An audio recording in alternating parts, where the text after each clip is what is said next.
میں کہہ رہا ہوں کہ آپ بینکوں کو پیسہ دیتے ہو, بینک کے پاس ایک دھیلا اپنا نہیں ہے. جو بینکوں کے مالکان ہیں نا, ان کے پاس ان کی تجوریوں میں 1 روپے بھی اپنا, بولو بھائی, نہیں ہوتا. سارا عوام کا پیسہ ہوتا ہے جس سے یہ ارب پتی بن چکے ہوتے ہیں. اور عوام جس نے خون پسینے کی کمائی بینکوں میں لا کے رکھی ہوتی ہے, ان کو 2% پروفٹ دیا جا رہا ہوتا ہے, اور وہ خوشی خوشی گھر جاتے ہیں کہ بیگم پچھلے سال میں نے پیسے رکھے ہوئے تھے, پتہ ہے کتنے ہو گئے. ٹھیک ہے نا, اتنے ہو گئے. وہ بیگم بھی کہتی بیٹھے بیٹھے اتنے ہو گئے. اور یہ بھی نہیں پتا کہ اس کی وجہ سے جو مہنگائی بڑھی ہے, تو وہ آپ کا جو پروفٹ ہوا تھا وہ ڈبل روٹی اور مکھن میں, بولو نا, نکل گیا. سال میں آپ کو اتنا پروفٹ نہیں ہوتا جتنا مہنگائی کی وجہ سے نقصان میں جا رہے ہوتے ہو آپ. تو وہ بھی حقیقت میں پروفٹ, بولو نا, ہوتا نہیں ہے. ایک خاتون کا فون آیا کہ میرے پاس اتنے لاکھ روپے ہیں, میں کیا کروں, میں بینک میں رکھنا چاہتی ہوں ورنہ تو یہ ضائع ہو جائیں گے. میں نے کہا بینک میں رکھ کے بھی ضائع ہو جائیں گے.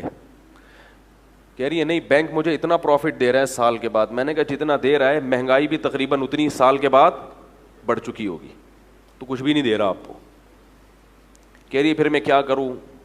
میں نے کہا کہ پلاٹ لے کے ڈال دیں, کوئی پلاٹ لیں, وہ سال کے بعد اچھا پروفٹ دے جائے گا. کہہ رہی نہیں, پلاٹوں میں 2 نمبر نکلتے ہیں, یہ ہوتا ہے وغیرہ وغیرہ بہت ساری. میں نے کہا کچھ نہیں ہوتا نا, یہ کنکریٹ پتھر لے کے ڈال دیں گھر میں, بجری کے 2 ٹرک لے کے ڈال دیں. ایک مثال دے رہا ہوں. ہر چیز سال کے بعد جو آپ کو پروفٹ دے گی نا, وہ بینک کے پروفٹ سے کچھ بھی نہیں. کوئی بھی چیز, ایسی چیز جو ضائع نہ ہو. پتہ چلا گوشت لے کے ڈال دیا فریج میں, وہ تو ظاہر ہے سڑ جائے گا نا. کوئی بھی ایسے, میں نے کہا سریا لے کے ڈال دیں کسی سے, اور اس کو رینٹ بھی دے دیں. ٹھیک ہے نا, کہ ہمارا سریا ہے. یہ گودام تو لوگوں نے رینٹ پہ لیے ہوتے ہیں نا, کتنا بھاری بھرکم کرایہ ہے, پھر بھی جو اس کے اندر چیز پڑی ہوئی ہوتی ہے وہ پروفٹ دے کے جاتی ہے, اس سے رینٹ بھی نکلتا ہے اور تاجر کو اس سے فائدہ بھی ہوتا ہے. تو کہہ رہی کوئی جگہ نہیں ہے, تو میں نے کہا جگہ کرائے پہ لے لیں.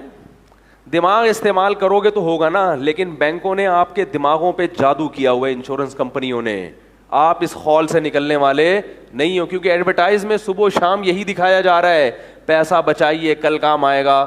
اس پہ بحث نہیں کر رہا کوئی پیسہ بچانے کا یہ کون سا طریقہ ہے بھائی. پیسہ بچانے کے یہ دکھاؤ نا, پیسہ بچائیے کل کام آئے گا, دیکھو گودام میں مال لے کے ڈال دیا پیسہ یہ نہیں, یہ آپ کو ایڈورٹائز میں بول لے کیوں نہیں.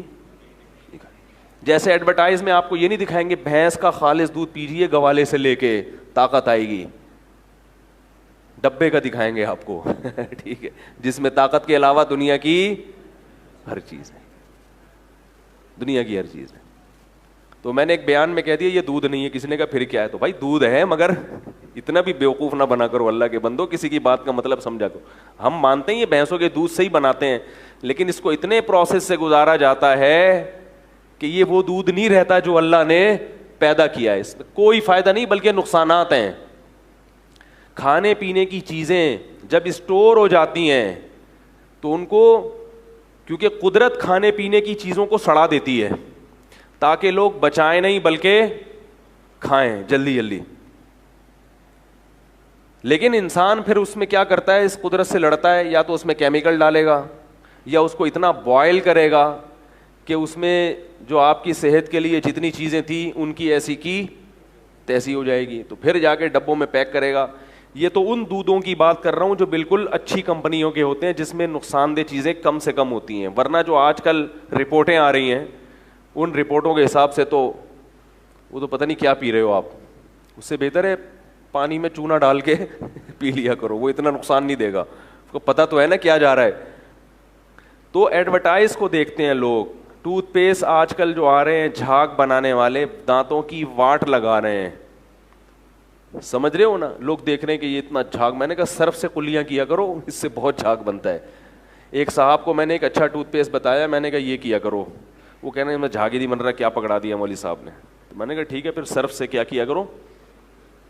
تو یہ سب ایڈورٹائز کا کمال ہے. تو انشورنس کمپنیاں ایڈورٹائز کر رہی ہیں, اے خدا میرے ابو سلامت رہیں. بچپن میں ایک ٹی وی میں ایڈورٹائز آتا تھا, اے خدا میرے ابو سلامت رہیں. سوال یہ پیدا ہوتا ہے کہ جب ابا کے مرنے پر آپ کو فائدہ ہوگا اور ابا کے سلامت رہنے پر آپ کو نہیں بلکہ کمپنی کو فائدہ ہوگا, تو پھر کمپنی کہے کہ اے خدا اس کے ابو سلامت رہیں.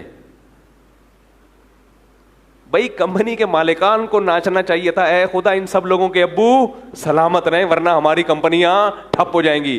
لیکن ذہن کیا بنایا جا رہا ہے, وہ بچہ جس کے ابو نے بیمہ پالیسی لی ہے اس بچے کو یہ گانا وہ گا رہا ہے, اے خدا میرے ابو.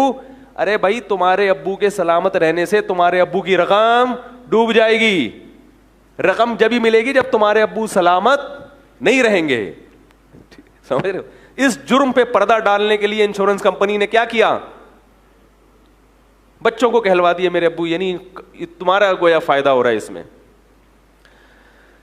خیر اس کیا کر کہاں تک روئیں. تو میں آپ کو یہ کہہ رہا ہوں کہ یہ ڈرامے بازی ہے اور اس میں لوگوں کی زیادہ تر رقمیں ڈوبتی ہیں ہوتی ہیں, یا اگر پروفٹ ملتا ہے اتنا نہیں ملتا جتنا